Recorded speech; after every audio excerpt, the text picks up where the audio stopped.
অনেক অনেক দিন পর এই আমাদের গ্রামে দেখলাম হচ্ছে ঘোড়ার গাড়ি। এটা দেখে আমার ছোট সময় নানু বাড়ি যাওয়ার কথা মনে পড়লো আর কি। যখন আমার সাথে ছোট সময় নানু বাড়িতে যেতাম তখন হচ্ছে নদীর পার হলে আর ওরকম দেখা যাইতো যে ঘোড়ার গাড়ি বা গরুর গাড়ি। তখন ছোট ছিলাম, ওই গাড়িগুলো হচ্ছে পিছনে এরকম ঝুলে ঝুলে যাইতাম। সত্যি অনেক মজার ছিল দিনগুলা। তা আমাদের গ্রামের ঘোড়া গাড়িগুলো দেখে মনে পড়ে গেল সেই ছোট সময়ের কথা। এগুলো হচ্ছে যে ভুট্টা কাটছে, ওই ভুট্টাগুলো নিয়ে যাচ্ছিলো, তখন আমি হচ্ছে ভিডিও করি।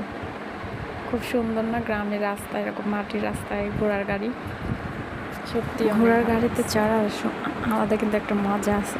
যারা ঘোড়ার গাড়ি বা গরুর গাড়িতে কখন না